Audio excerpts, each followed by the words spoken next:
Alright, you guys can probably... Whoa. It's really loud.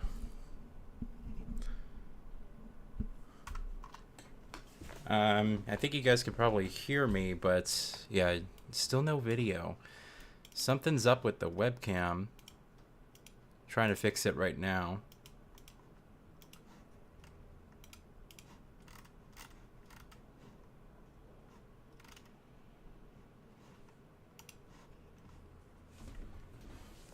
Give me 1 second, guys.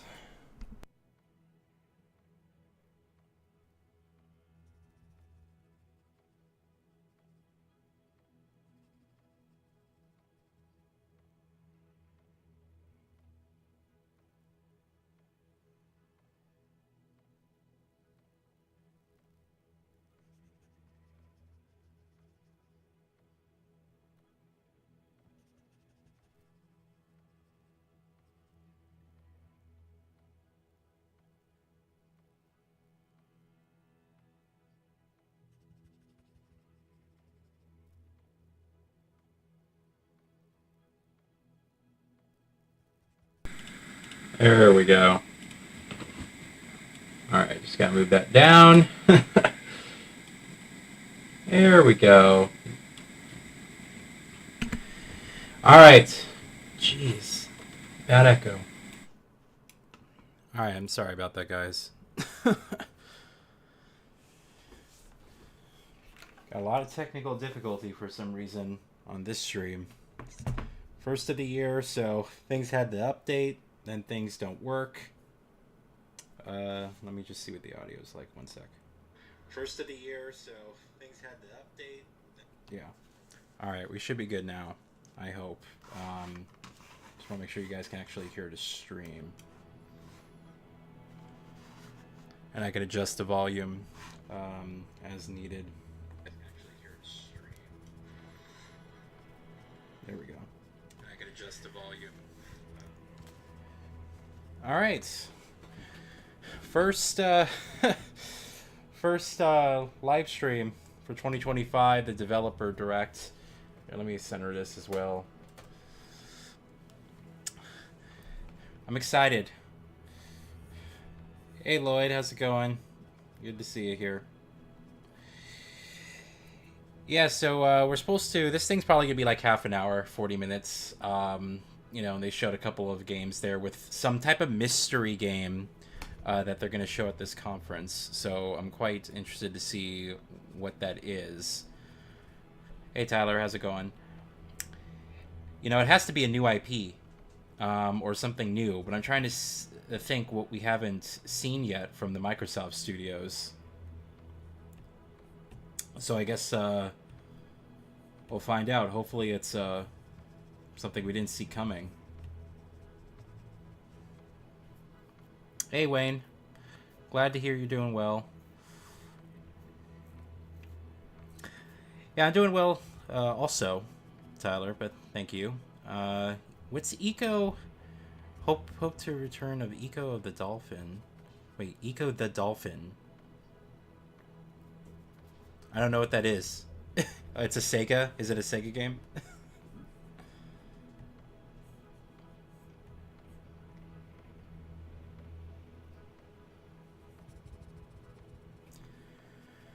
Gears of War E-Day and Doom Dark Ages will be there. I don't expect to see E-Day, but Doom, I think, was one of the ones that they teased. Yeah, but, you know, like, if they were going to show Gears, then I think they would have just had, you know, a screenshot or something shown there of the game. Because in the thumbnail, they have, like, this mystery box.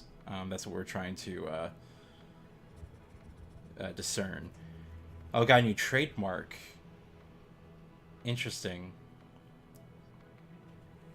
Yeah, the mystery game is this family game. No, I don't think they would do that. Anyway, it should be fun, at the very least.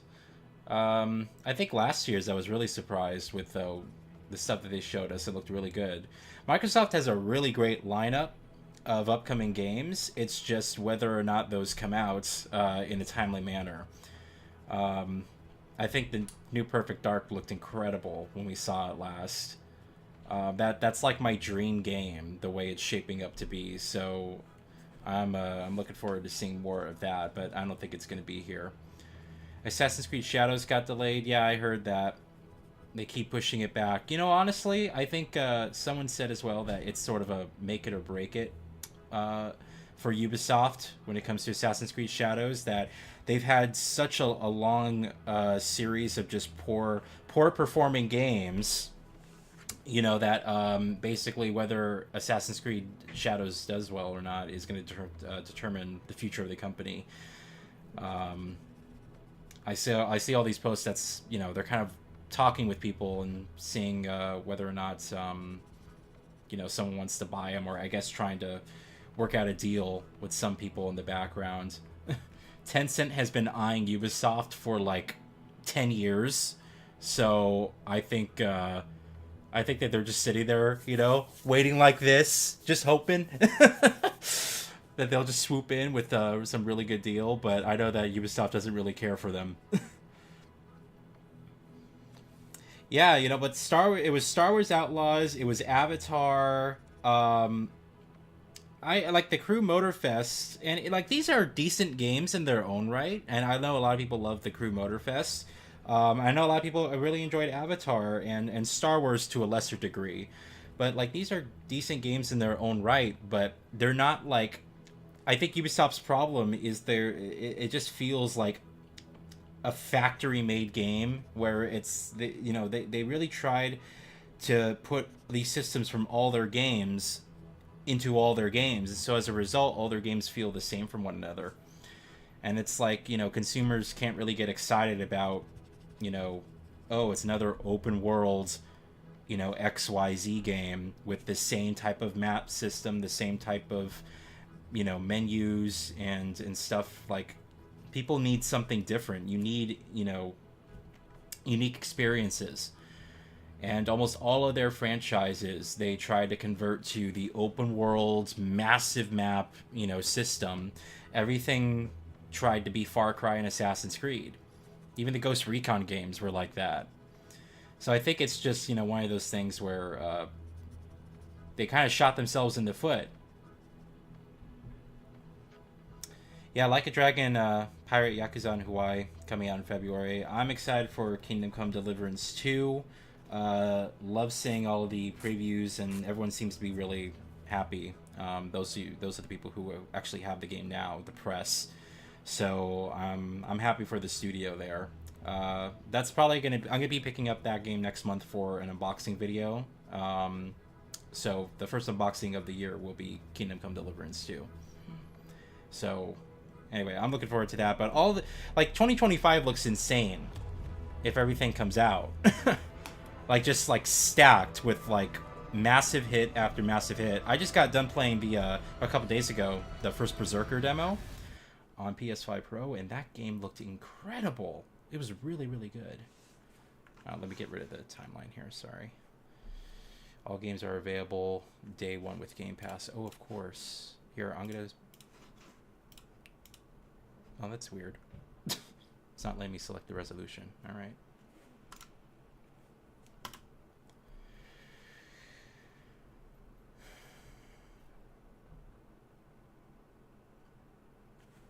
Why won't the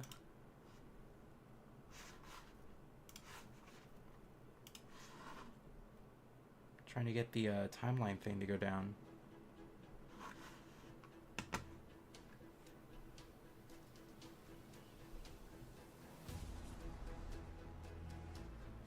Oh, that's weird. Hold on.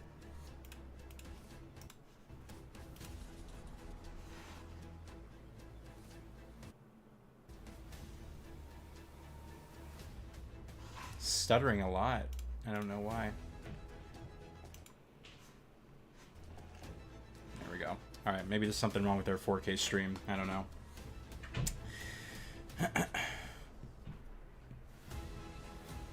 The ending of the final transmission. Is that the DLC, the final transmission for Callisto Protocol? I really liked the game. I thought the game was great. contrary to what a lot of people thought at the time. But that story was really just kind of a letdown. I was like, wow. Like, when the twist happened and they're, like, showing what it really is, I was like, really? It's, like, it's so just boring. I thought it was going to be, like, oh, what's that movie? Oh, they're going to show the mystery game now? Shutter Island. I thought that Callisto Protocol was literally going to be Shutter Island. I was, like, so excited. I was like, oh, this could be really cool. And they didn't do that.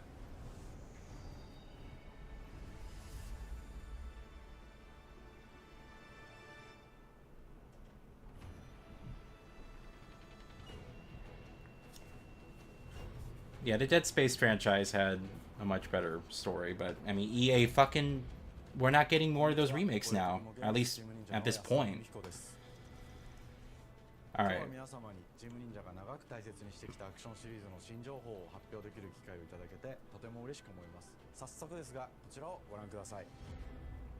What are they showing here?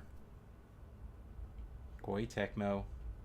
Several years ago, the Dark Dragon, youngest of the divine dragon gods, wreaked havoc across the world. Oh, this looks good. Was ultimately thwarted through the efforts of a soul ninja.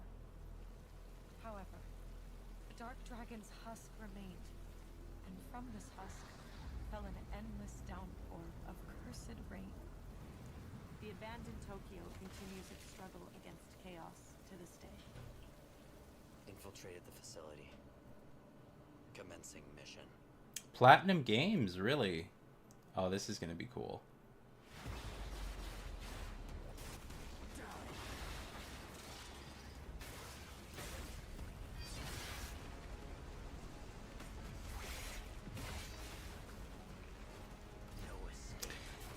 It's like, reminds me almost of a third-person Ghost Runner.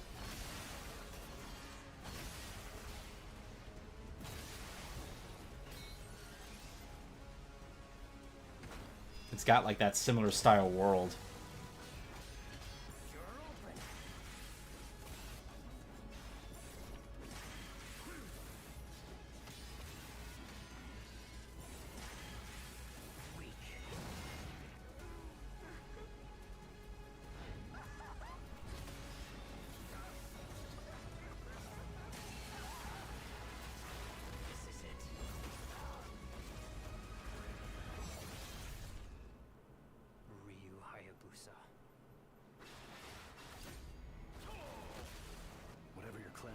Oh shit!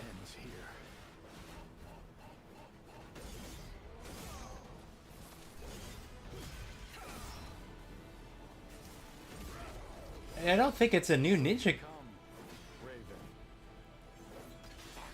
So, okay. I reserve judgment until the end. It is Ninja Gaiden. Wow, it is full Ninja Gaiden 4. Okay.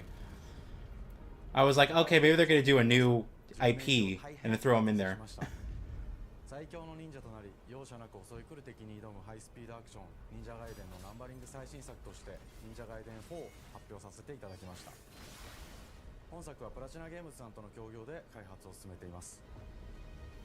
I think Platinum Games is going to do a really good job.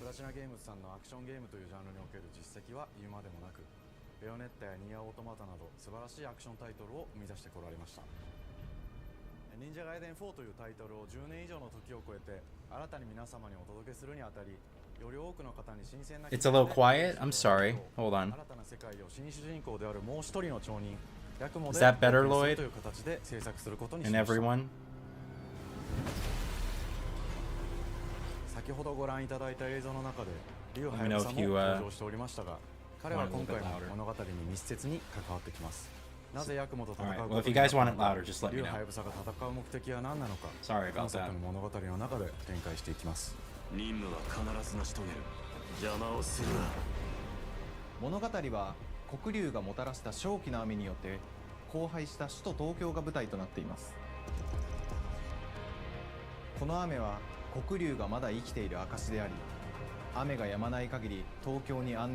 Yeah, this looks great. I'm more excited that it's not Team Ninja. again. 今作の新主人公であり、Which I like them, but one of my main criticisms with Team Ninja these days is that they just make the same game, like over and over and over again. Like you have Neo, then you got Wolong, Stranger of Paradise, and it's like they're all fundamentally the same game. Even like the movement system and the way they feel is relatively the same. But this looks awesome. The fact that it's platinum, you know it's going to be just insane. It's going to be just crazy. This looks incredible though. I love the world design. They went that like, you know, hardcore kind of futuristic look that Ghost Runner gives you. 環境全体がプレイヤーに牙を向くように感じられるはずです。前作より立体的に自由度の増した危険に満ちたステージをニングやシリーズおなじみの体術など忍者アクションを駆使して乗り越えていくことになります。レールアクション、スイングアクションなどのダイナミックで爽快なシチュエーションを多く追加しました。これら以外にも様々なシチュエーションやチャレンジ、隠されたアイテムなどを用意しており、ステージが進むごとに上がっていくテンションにも驚いていただけると思います。Yeah, it looks awesome. I only played Ninja Gaiden 2, and Ninja Gaiden 2 was so hard. Like that game, I couldn't even get through it. Like it was so challenging. 彼にはまだ若さも残っていますが、カラス一門を背負う天才忍者でもあり、I never played the other ones after that, but I'll definitely try this one. This looks awesome. 世代の町人たり得る人物としてデザインしています。そんなヤクモの前に立ちふさがるのは荒れ果てた東京の治安維持組織であり、黒竜の封印を守る竜神島や現世に蔓延する人ならざる者妖魔、そしてもちろんシリーズおなじみの魔人も登場します。また現時点では公開していませんが、新たなキャラクターやシリーズファンの方に喜んでいただける人物も登場しますので、続報にご期待ください。従来のシリーズからバトルスピードをさらに加速させ、目にも止まらぬスピードで敵との攻防を繰り広げることができます。さらにヤクモが使える新要素、結節忍術ヌエの型を駆使したダイナミックな攻撃によって、これまでから大きく進化した1対他の戦闘を可能にしました。ヌエの型ではこれまでの忍者ガイデンにはない広範囲かつ一撃必殺の攻撃となっており、多勢に無勢の状態が長く続く戦況を一気に覆すことができます。もちろん1対1の戦闘における比率も健在です。プレイヤー同様、敵もガードや回避をしてくるため、緊張感のあるフェアな戦闘を味わうことができます。敵の動きをしっかりと捉えながら、一瞬の隙を逃さずに攻撃を仕掛けていくことが重要です。They didn't mention this was an exclusive, did they? I guess nothing's really an exclusive anymore, but you know, Koei Tecmo, excuse me, and Xbox have a long-standing partnership because I think Ninja Gaiden was originally an Xbox series. 竜とは一味違うアクションを有していますが、その中でもしっかりと忍者ガイデンらしさを感じていただけると思います。例えばカラス、ヌエ、2つの型があるという点がヤクモの大きな特徴ですが、それらが持つ多彩な性能のアクションを用いて敵や状況ごとに使い分ける攻略の深みや滅却、絶技などを絡めた抑揚あるスピーディーな攻防などはもちろんヤクモでも健在です。ヤクモと竜ハヤブサはそれぞれがかなり異なる個性的な遊び心地になっていますので、さまざまな戦闘バリエーションを楽しむことができるようになっています。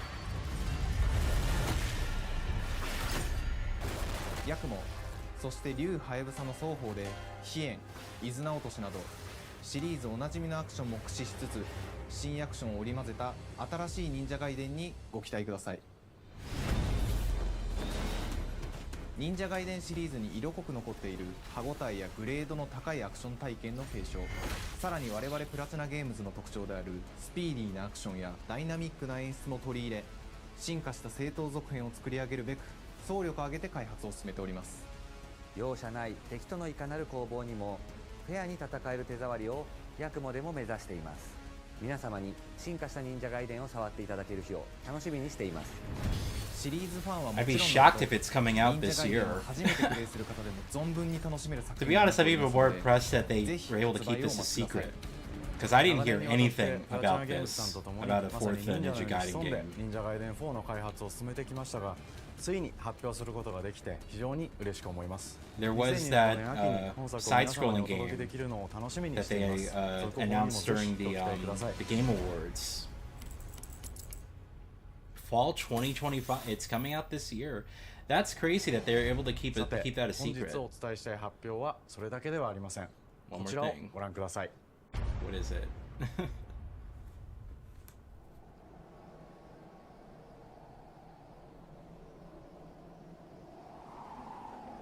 Oh, are they remastering or remaking the other ones?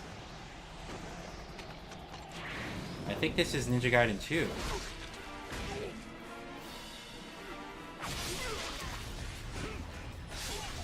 It's a remake, isn't it?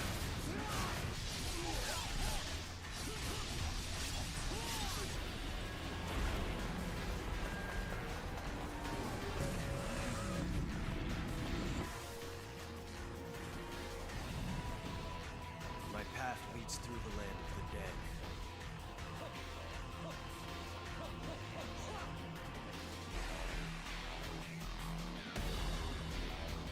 And thus the sun sets on the Dragon Ninja bloodline.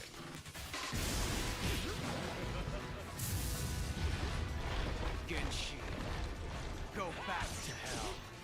All paths before me are cruel and arduous. Our time has come. Yep. It's a full remake of Ninja Gaiden 2. Or Ninja Gaiden Black. 忍者ガイデン2のオリジナル版は Oh, 2008 they're 年に calling it Ninja Xbox Gaiden 2 360で Black. 発売 Okay. し、バイオレンスな表現とハイスピードなバトルを皆様にお楽しみいただいた作品です。今作忍者ガイデン2 I recognize some of the オリジナル版の scenes 表現 when に I 立ち from 戻 the り 360 Unreal version. Engine 5を用いてグラフィックを大幅に刷新、忍者ガイデン2の完全版として開発いたしました。綺麗なグラフィックでお楽しみいただけるのはもちろん、リュウ・ハヤブサに加え、アヤネ、モミジ、レイチェルもプレイブルキャラクターとして登場します。そして本作は本日コンソール、PC、そして Xbox ゲーム What? パスでこの後すぐに発売となります。You can play it now? シリーズを長年応援いただいている皆様はもちろんのこと、本日 Oh, 忍 that's 者ガイデン awesome. を知っていただいた皆様も忍者ガイデン4の発売前にぜひ本作をお楽しみください。 Dude, how did they keep this a secret? 今年はチーム忍者創立30 Like 周年の literally, how did they? 本日 There's 発 like 表させていただい no た忍者ガイデン4を no 含め leaks or anything regarding 2025年は this. 忍者の年、 No even like rumors or I didn't hear anything at all. This is insane. ありがとうございました。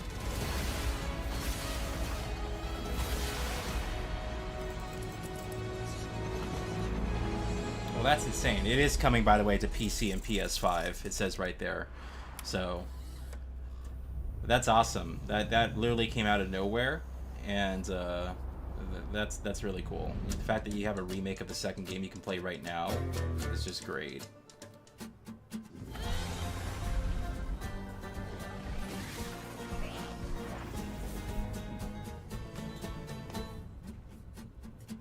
Hi, and welcome to Compulsion Games here in Montreal, Canada. At our studio, we South care of about Midnight. world building. This game looks We really treat the cool as setting well. almost like a character Very of its interesting. own. From the magical noir of contrast to the alternate history of We Happy Few, we draw inspiration from the landscape to shape mood, drama, and intrigue. For South of Midnight, our third-person action-adventure game, the story and characters bring a folkloric Deep South to life. This gave us a chance to explore Southern Gothic themes with a dark fantasy twist. So while our protagonist Hazel is at the forefront of our story, it's the macabre elements and larger-than-life creatures that will leave a mark on her journey and growth. I always like the way they do the animations with things because it looks framey, but it's intentionally done so. This ain't my first hurricane. I know what to do. As long as you didn't forget the Flashlights and batteries. Oh, shoot, we got 5 minutes. Let's go. Won't be rushed if you didn't. Don't mumble. Speak on it. I said we wouldn't be rushed if you didn't waste all that time at the shelter. Now? You want to bring this up right now? I'm just saying. Hazel, please. We might need some help. I might need some help. While you're out helping everybody else. Hazel!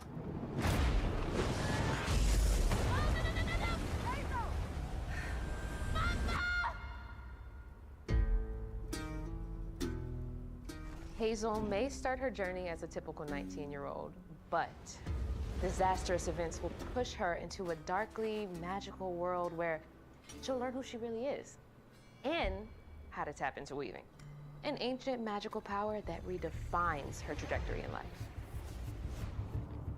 The land itself chooses Hazel as a weaver. Someone who can see beyond the surface and tap into a deeper reality, the grand tapestry. Weavers can see the fabric binding our world, connecting people, nature, and echoes of the past. Keep those hands to yourself. Hazel can perceive both the mystical strands and stigmas in the world. Through her newfound power, she reweaves these stigmas and mends the afflicted creatures she encounters.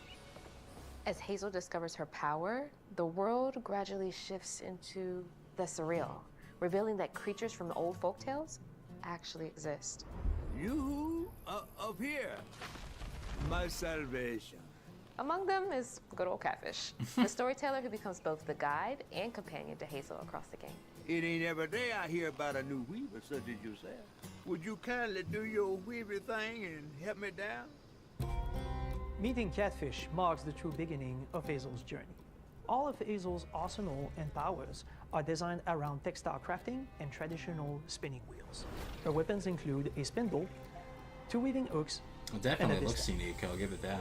Her magic abilities manifest with supernatural lace-like patterns, blending the traditional craft with mystical elements. Hazel engages with the world through a variety of movement abilities. Those abilities also help Hazel progress on a journey. As her journey unfolds, Hazel will master new weaving abilities, using them to traverse the world, conjure objects, and confront adversaries. Combat is about understanding and adapting to different enemy archetypes known as Aints, the manifestations of corruption Hazel encounters. These haints trap Hazel in combat until she unravels them, destroying them in the process. Each Aint has its own unique moveset, strengths, and weaknesses that you'll need to learn and adapt to. For example, the slug burrows on the ground and unleashes devastating strikes from afar, while the Ravager closes the distance with chilling speed.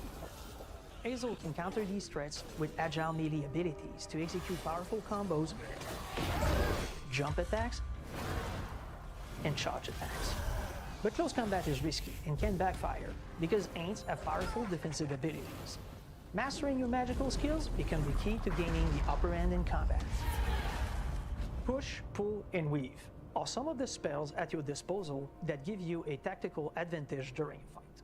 Timing is everything. Pull distant enemies close to start melee combos, push them back to interrupt and stun their attack. Then press the advantage with follow-up strikes. Spells interact uniquely with each enemy type, creating dynamic combat scenarios, especially when facing multiple types of opponents at the same time. Once near death, enemies can be unraveled, breaking their core and setting them free of their corruption, which has the added benefit of providing health boosts and reducing ability cooldowns. If you play your combos right, you can enhance Hazel's combat readiness and keep on chaining her abilities. As Hazel progresses in the game, she unlocks new moves and improved abilities. I wonder how open and you this have game to decide is. which areas to prioritize. You know, if it's like a straight Upgrades will kind of change linear how you path, approach combat, like enhancing area of effect or attacks, if there's some exploration and added to refining it. Maybe the push worlds and are like pull skills hubs. to improve precision and make them feel more rewarding. The combat system is fast and responsive. It'd be Built interesting to around see chaining how they attacks, kind of blending delegate precise out strikes, and missions. unraveling enemies. You mind if I take a look around? You can see every place old Molly terrorized and more. Now for the low, low price of $1. In Hazel's search for her The mother, graphics are really you'll good, explore though. multiple regions, each ruled by a mythical creature with their own Southern Gothic history. You'll gradually uncover the backstories of these beings, once human or animal, who were transformed by tragedy, their secrets waiting to be discovered. As a weaver, Hazel heals these creatures by collecting fragments of haunted memories. We call these echoes, which reveal each creature's past. Hazel must experience these echoes before she can mend them. What kind of person would do that to someone? We design each region to reflect the creature that's been doomed to wander it. From the atmospheric environment to unique music themes composed for each one. While not all encounters lead to direct combat, Hazel will need to face mythical creatures in epic confrontation before she can heal them. Our boss encounters and gameplay sequences also reflects the uniqueness of each creature, with distinct mechanics that center around a specific thematic. These encounters feature multiple phases that ramp up in complexity. As the encounters progress, the musical theme builds up, cranking the tension alongside the fight. Whether it's Two-Toed Tom or hugging Molly, each of these larger-than-life creatures is inspired by Southern folklore and lead to climactic battles. We got a long journey ahead. South of Midnight unfolds as a hero's journey, and as Hazel, you'll travel through a tapestry of Southern-inspired landscapes. From abysmal swamps to flooded farmlands to the Appalachian peaks. In our magical South, decaying buildings reclaimed by nature stand moments away from Things are frozen on my end, sorry about that. And as Hazel delves deeper, reality bends ever more toward the fantastical. The history, landscape, and folklore of the American Deep South fill our world, and our team has infused the game with thoughtful details and environmental storytelling, like our bottle trees and haint blue porches, which are said to ward off evil spirits. The weight of the past emerges as central themes, which you can see through old abandoned buildings and businesses struggling to survive. As you explore, you'll meet locals who stayed behind even in the face of a hurricane. So I'm the last person left here. All those damn haints. This part of the river's filthy with them. Artistically, we're staying true to our moody compulsion signature style. But this time, we're using a handcrafted approach inspired by stop-motion animation, which allows our team to bring a distinct personality and tone into every prop and character. Because this folklore is open to visual interpretation, we embrace the freedom to reimagine these creatures and their stories, to adapt how they look, and to craft our own version of a fantastical Deep South. I wonder if it's gonna like bug your eyes out when you're seeing the animation play. You know, like they said stop motion. I assume the game's gonna be 60 frames per second. We're lucky to have So just having like a 60 FPS camera, but then everything's animating at this like half frame rate. This deep dive into South of Midnight. We're thrilled to announce that the game will And then launch stuttering on here and there. April Like I wonder if that's pre-orders gonna are now available on like kind Xbox of bug and your Steam. eyes out when you're actually playing it.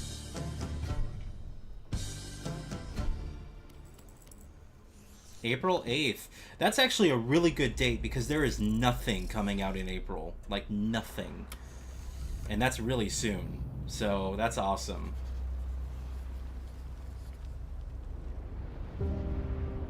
Alright, we have the is this the Dune RPG? Or the MMO?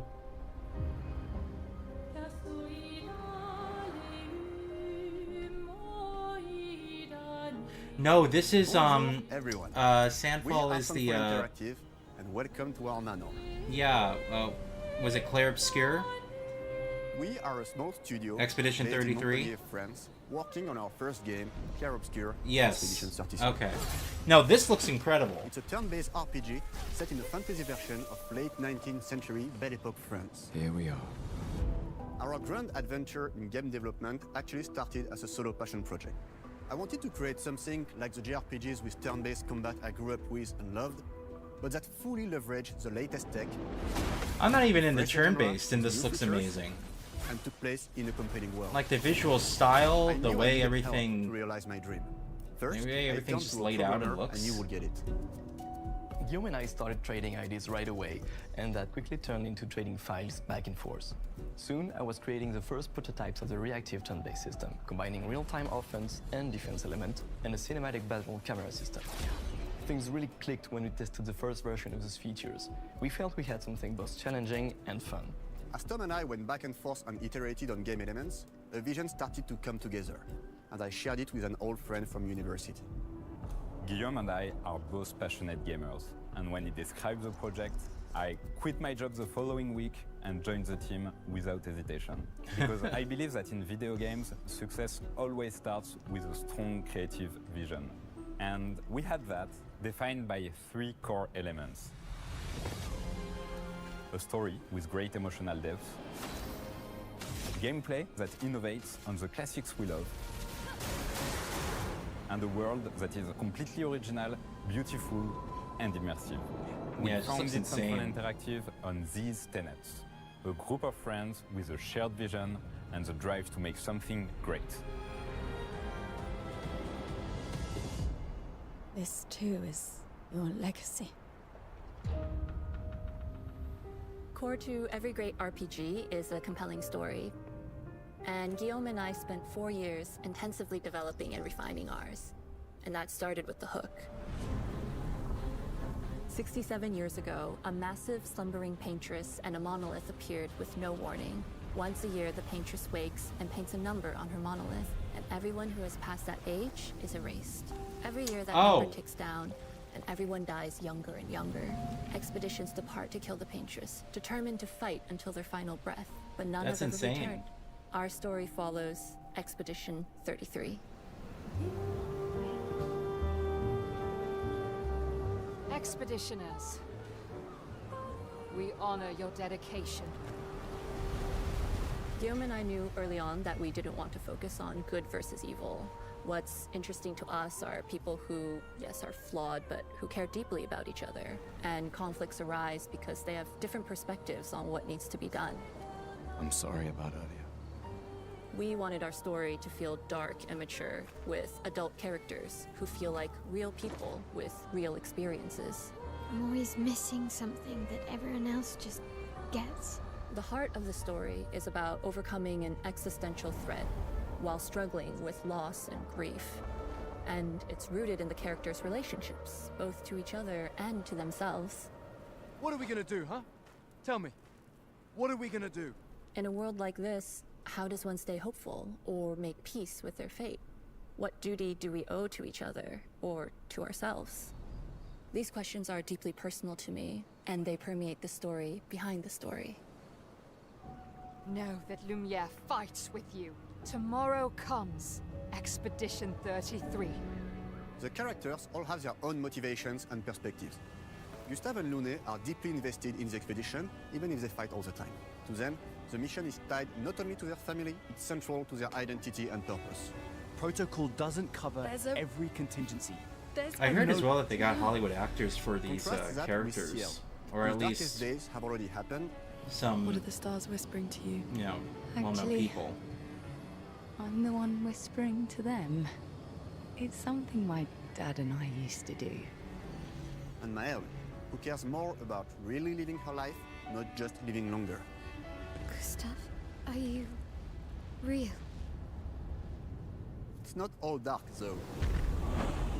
Along the way, they meet various colorful NPCs and recruit Monoko, who is a friendly but kinda bloodthirsty philosopher and a fully playable character. Hey, Amster. It's a really cool battle mechanic where he can turn into the enemies he defeats. Watching the Claire Obscure Expedition 33 presentation. He's very, very old and has seen many expeditions come and go. He is a Jest Troll, which are a group of playful beings who view battle as a form of meditation. I just love the visual style of the way this game looks, and again, I'm not even like interested in, like I don't care much for turn-based at all. Well, it's hit or miss. Like sometimes, if the game is really good, and I do enjoy the combat, I will, you know, I'll get into it. Like Yakuza Like a Dragon. But then there are sometimes other games I play that are turn-based. I just can't get into. You can unlock abilities for him to access new areas of the world and find. So I hope this one's the former. But I'm not that strong. Everyone has their own reason for joining the expedition, and each of them has their own story arc and resolution that we think players will really connect with. In addition to a strong narrative, we had a clear vision for our own take on the genre's core gameplay. Our reactive turn-based system takes the traditional turn-based battle mechanic we love and adds real-time reaction, which gives combat greater intensity and dynamism. Yeah, this looks During good. enemy turns, you can negate all damage by dodging or parrying at the right time. But balancing turn-based with real-time mechanics took a long time to get right. During initial playtests, turn-based players often found the real-time elements too hard. Some of us are still traumatized by enemies from back then. We've done a lot of rebalancing since, and with a lot of iteration, we ultimately came up with a formula that we're proud of. Players who are good at real-time can take more risks, and others can counterbalance with items and strategies. A big part of that formula lies in the many ways you can customize your character. We spend a lot of time designing each character's unique mechanics and their custom skill trees. Our philosophy is making every type of playstyle viable so that everyone can have fun with how they play the game. Each character has a unique mechanic. Mel switches between stances which can ultimately boost defense or power. I personally like to make Mel the protector of the group, but I'm pretty much the only one at the studio who plays her that way. Most people play her as a glass cannon with Gustav's complementary skills.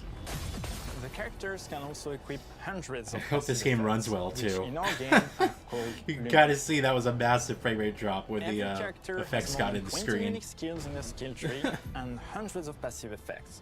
They can gain through Lumina. I expect and this one's weapons. also, So you there are know, a ton of builds and multi-platform, playstyle to so explore. Needless to say, we can't wait to see how maybe you this choose will to be good play for the and what PS5 kinds Pro. of build you'll design that we probably never even imagined.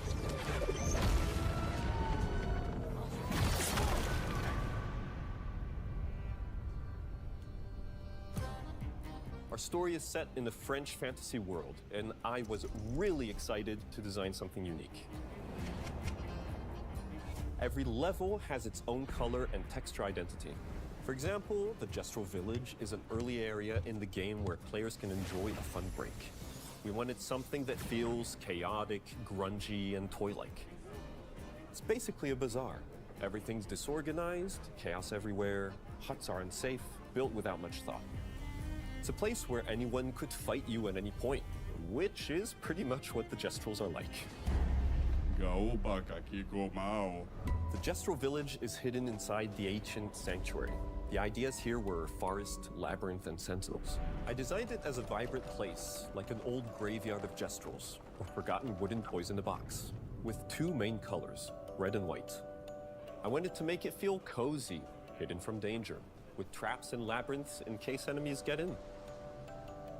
Same process with the characters. Minoko came in a single concept. I thought of a monkey-like body, white fur with a black and red flat mask. Ladies, could I? Ow! Definitely a Gestral. For Eske, we needed a cuddly companion to take us around the world. I thought instantly of a giant inflatable balloon and old Victorian pillows with many intricate motifs. We start with the core themes and ideas, and the visuals grow organically from there. From the very start of the project, there was one thing that we absolutely wanted to bring back from older JRPGs. A feature we really loved, but is very rare these days. A completely 3D and navigable world map. Yes, we've got a world map. And it was Oh, a real wow. challenge to create, both artistically and technically. And it ended up a lot bigger than we expected. You'll definitely need Eske's help traveling around. Here we go! We're super happy with the result. that's insane. That's as there's fun. a lot of side paths and entire hidden levels. If you want to fight the toughest bosses of the game, you will have to explore. Good luck.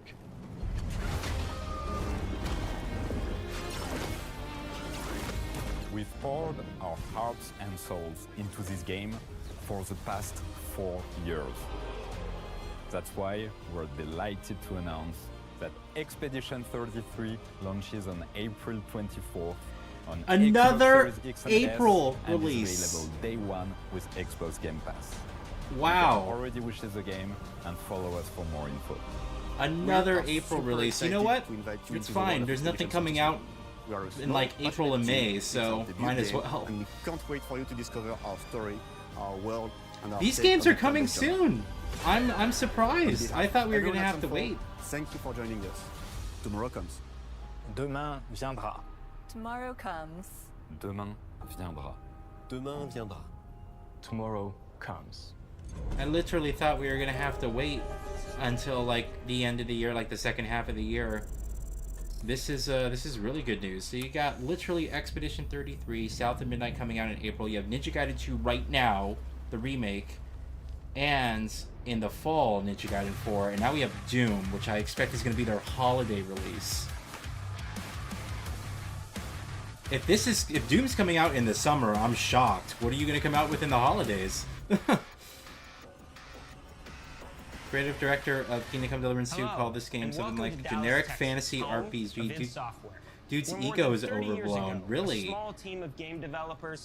It looks anything but generic, so that's a bit a lot has changed since then. That's a bit but sad. Our team is as passionate as ever. And the most important values at the core of our games, innovation, craftsmanship, and performance, remain a priority for us to this day. And as you're about to see, those values are infused in every aspect of this latest installment in the legendary Doom franchise. It is an honor to work on this game, to carry on its tradition of creating all-out, groundbreaking levels of fun. So now, we're excited to May share with you a 15th. look at our most ambitious game yet. This is Doom: The Dark Ages. That was so stupid I mouthed the words.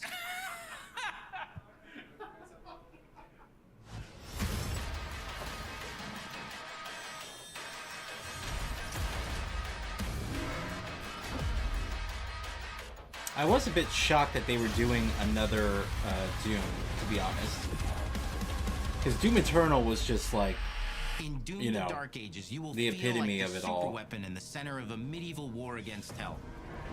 Set in a cinematic sci-fi fantasy world full of locations to explore, powerful weapons to unlock, and enemies to conquer. I like this art is a direction, prequel though. to Doom 2016. Oh, and that's okay. given us the opportunity to reimagine every aspect of this experience.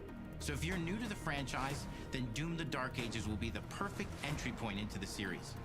And if you're a longtime fan, then you'll be proud to see, in a lot of ways, the feel of the game is really a return to form. So let's break it down, starting with the combat. In Doom Eternal, you felt like a fighter jet. In Doom: The Dark Ages, you'll be an iron tank. Heavy, strong, but still fast. A grounded combat system with an emphasis on power over the acrobatics of Doom Eternal. They're gonna slow it down. And a balance between enemy projectiles and player movement speed that makes strafing to aim viable again. Just like in Doom the classic Eternal Doom was games. like, I had to like, I was like shocked nostalgia. at some of those combat Innovation is the encounters goal, because it always. moves And so for Doom: The quickly. Dark Ages, I was it's just an like, I was going like all-new world, insane. New tools and new mechanics to master. Let me introduce you to the Shield Saw. I think I switched at the end of the game. I switched it to playing on mouse and keyboard because it was just like way too quick. All from one input. It's contextual, tons of depth on a single button press. You know, we want every Doom game to stand on its own as a unique experience. So in 2016, we asked you to run and gun. In Doom Eternal, it was jump and shoot. And in Doom: The Dark Ages, you're gonna stand and fight.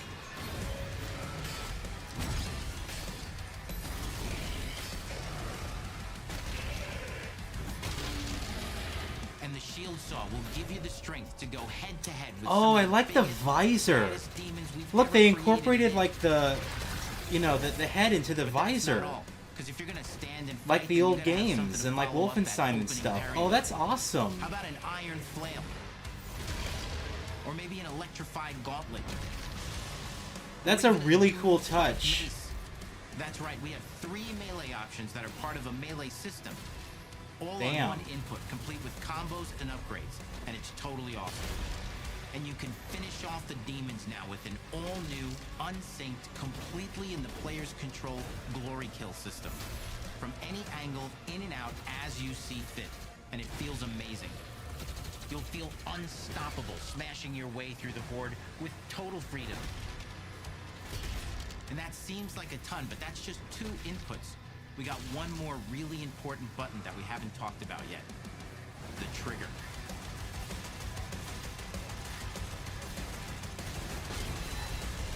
looks That's right, insane. we've saved the best for last.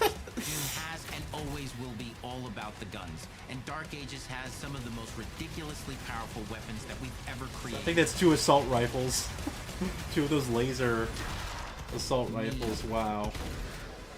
Ancient, brutal torture machines built to butcher, impale, and shred the minions of hell with. Only in Doom, that's the mission statement for the design of these never-before-seen, insanely fun-to-use tools of mayhem that only the Slayer has the power to wield. So let's take a look at some extended gameplay footage and see how these medieval mechanics synergize with the enemies and the environments to form the new combat loop for Doom: The Dark Ages. Yeah, it's such a cool touch, that visor. The heads-up display. I do really like the art direction. You know, it definitely fits perfectly. And having a parry system like this could be a nice break. Or just make it feel, you know... change the pace of the gameplay just a bit.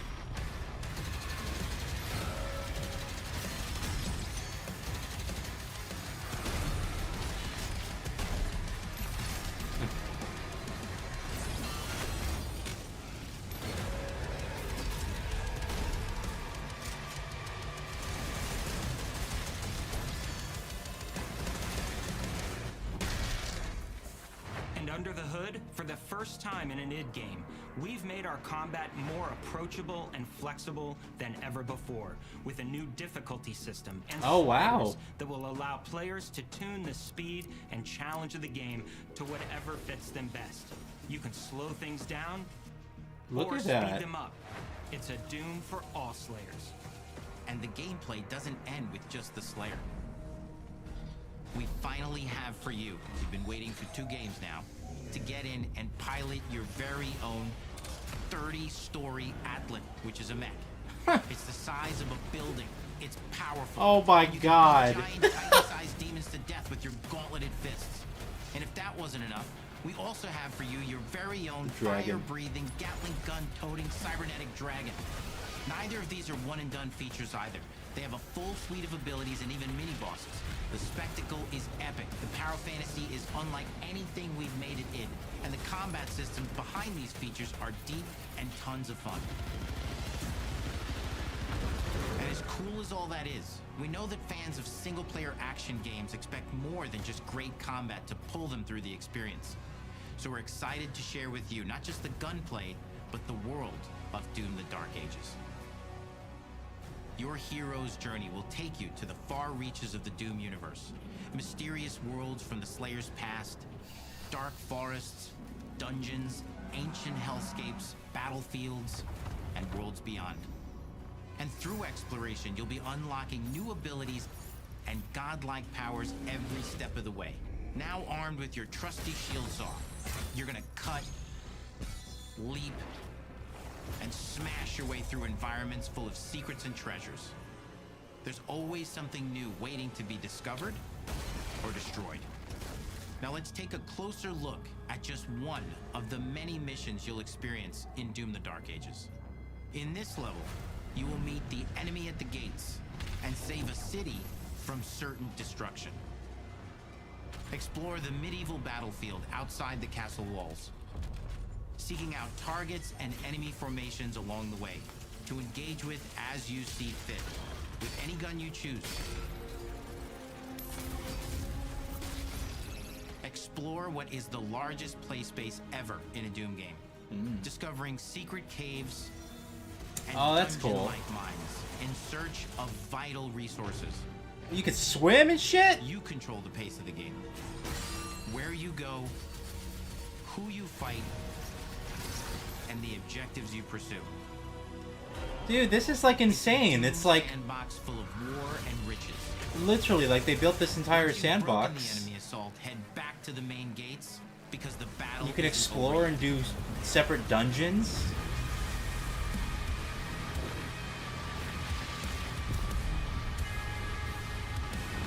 Yeah, it looks crazy, Lloyd. Yeah, I don't blame you for having issues with Doom Eternal. I mean, it's a great game, but it's like the pacing of that game is like you. Providing you with a It's like you have to be on like drugs or something to see everything. Like it's just like insane how fast that game moves.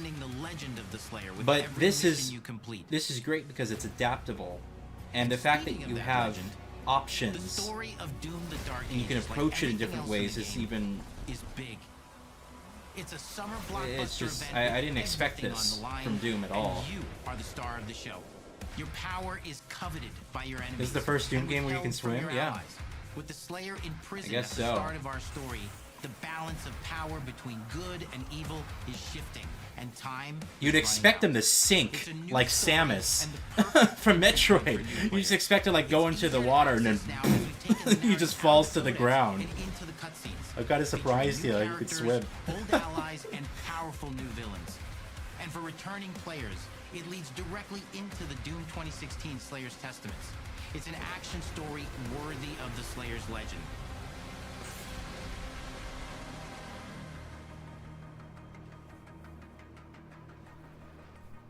We've got 10 years of making modern Doom games together, and we've done better with every game we've made. The hope with all this, the goal, is to give players an experience that's as fun to play as it was to make. And make something that's good enough to become He did not have Sir. id has ever made. Wow, Metroid Prime But 4 looks that amazing. is for you to decide. When Doom: The Dark Ages releases,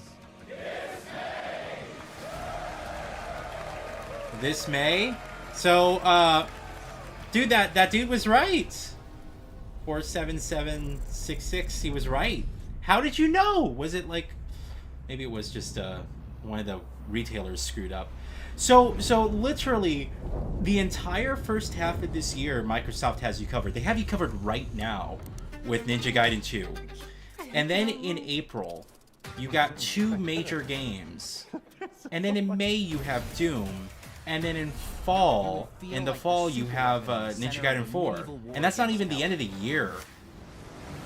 All of Hazel's powers are designed around textile crafting and That's spinning wheels. nuts. The combat That's a system great is built lineup. around chaining attacks and unraveling Now, if they could in the fall, or yeah, I guess in the second half of the year, if they get Gears of War E-Day, even though I personally think that might get pushed to next year, but let's just say, like, if they get Gears of War E-Day, Perfect Dark,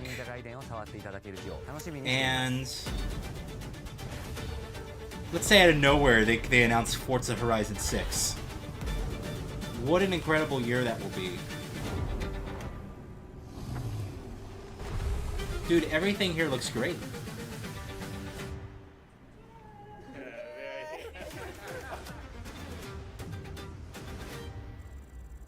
Yeah, this is awesome. I'll pause it there. Yeah, everything here looks fantastic. Look at this lineup. This is impressive. I really wasn't expecting these games to come out as quickly as they are. Now, obviously, quality is a different thing, but, you know, I think a lot of these games have been in development for a long time. I know that doesn't always, you know, guarantee a high-quality game, but, you know, I'm confident that, that this stuff will be pretty solid. I mean, everything just looks fantastic.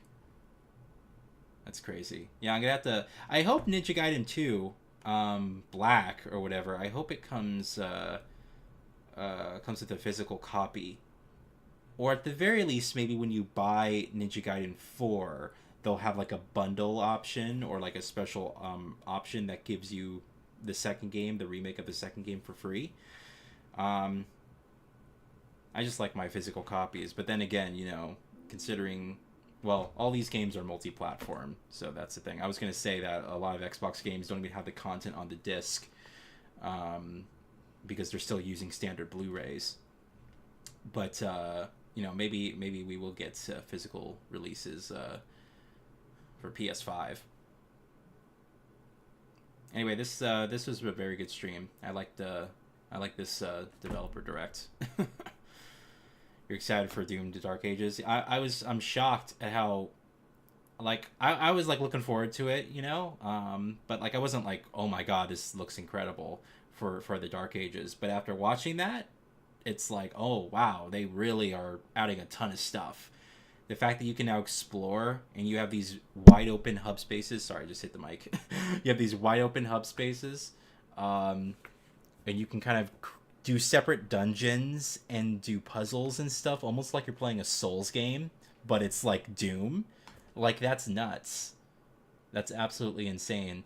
And you gotta wonder if id's gonna continue on with making these games. I would like to see id, perhaps after the Dark Ages here, I would like to see him go back to Quake and continue the Quake franchise as well, and do what they did with Quake, what they did for Doom here. That would be awesome. And, you know, Machine Games is already busy with Indiana Jones. I assume they're probably going to make more Indiana Jones games. Although, you know, I'd be open to another Wolfenstein as well. It's great to have, like, these... People call them boomer shooters or whatever, but, you know, these are, like, staple franchises. And it's just great to have these out in the market today. Especially today. Yeah, it's been a long time since Quake. So I was thinking it'd be great if id could do what they did here for Doom for Quake. That'd be awesome. Now Prey, that's Arcane, and it's kind of unfortunate because I really wish we would get another Prey game. You know, it's not really similar to these other games here, like Doom and Quake. Those more action heavy. I mean, the original Prey was action heavy, but it was a little bit different. It kind of shared more similarities with Quake than it did with the other games there. But it'd be great to get all these like old franchises back. Anyway, yeah, I really like this lineup. This looks fantastic. All these games look great, and the fact that they're coming in just a couple of months is shocking and just awesome. So yeah, pretty good showing for the first of the year here. So I think other than that, not much else to say. Was a pretty solid stream, and I guess we'll have to see what I expect Sony's going to have a state of play maybe next month or maybe in March. We'll have to wait and see, but I think 2025 is going to be honestly the best year of this generation. If everything comes out on time and nothing, I mean, it's not just about GTA 6, you know, but think about all the other games that they have shown us. All the big heavy hitters and the stuff that we've been waiting for a very long time should be coming out this year if everything, you know, doesn't fall through the cracks. The Russian internet hates South Midnight for some healthy reason, so I probably shouldn't delve into that. No, but all this stuff, people hate on everything, you know. I just, like, I don't even, like, pay attention to all the noise, because everyone just freaking... It's like, someone can just make something, and automatically, without knowing anything about it, people just hate on it, so I don't care anymore. I'm gonna sit here and I'm gonna live in my bubble and just enjoy things and be happy, and that's my way of dealing with it. Anyhow, yeah, I guess we'll have to wait to see what Sony has in store. The only thing you could say here, you know, you could nitpick and say, well, none of this stuff is exclusive. Exclusives are over. You know, the industry's changing. Nintendo's the only one that's holding on, you know, for these hardcore exclusives, and I mean that's done them well in the past. It's gonna be curious to see how well it does for them with the Switch 2, especially because there's a lot more competition with the Switch 2. You have all these portable PCs and stuff, but you know the age of exclusives is done pretty much. You know, gaming's way too expensive, and it's not serving a purpose. It's not growing the console market. More and more people are getting, you know, PCs and stuff. You know, and those people who have PCs aren't going to move over to consoles because, oh, they can play your game, you know. That's not what's going to happen. Anyhow, all this stuff looks fantastic. I'll definitely be playing everything that they showed here, and I'm looking forward to it. And I guess we'll go on from there, right, guys? Yeah, it is weird to me that exclusives. The whole thing's weird to me because I didn't, you know, I think like me, Lloyd, you probably grew up with the era of, you know, you buy a console for the exclusive games. And you have generations separating out the different experiences, and now everything's so blurred. People are keeping their platforms longer, they're making games for the platforms longer. You can play these games on PC, on Xbox, on PlayStation, on your phone, and it's like, you know, it's all just blurred. I'll be talking about that later on in a gameplay discussion. Which will be the next video, by the way. So you guys can look forward to that probably next week, I believe, is when it's being uploaded. The first gameplay discussion of the year. And again, I'm trying to do one of those once a month. I still kind of think as I want to get a PS5 just for Death Stranding 2. Oh, but you know it's coming to other platforms too. So. No, I hear you, though. I mean, I'm really looking forward to Death Stranding 2. I love the first game. The first game was such a... Like, it grabbed me in a very particular way because I played it during COVID. And when you're playing a game that's about, you know, people cutting themselves off and people being isolated during a time where we were all isolating, it just really enhanced the themes of that game in a way that I don't think, you know, anybody else kind of expected. Honestly, Death Stranding 1 came out at the perfect time. It was like the perfect time, and as horrible as the pandemic was in dealing with all that stuff, it was like the best thing for the game because it just enhanced all the themes and it made that story so much more, you know, emotional, so much more enriched. So I'm curious what Kojima's gonna do with the second game and how that story is gonna change, but. Yeah, it's gonna come to other platforms. They all do.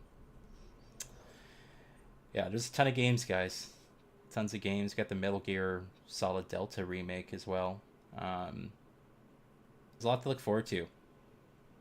So I just hope all of it comes out and it's all quality, you know, perfect releases, and you know, it's gonna be a stacked year and all that stuff. So. All right, guys, I'm going to head out of here, but I will, I guess, catch you guys in the next stream. And, of course, there's videos being uploaded to the channel, excuse me. And I guess we'll wait to hear what PlayStation has probably for their State of Play. And then I think the Nintendo Direct for the Switch 2 is in April, early April. So I'll definitely be streaming that, all right? It's good to hang out with you guys. Thanks for being here. See ya.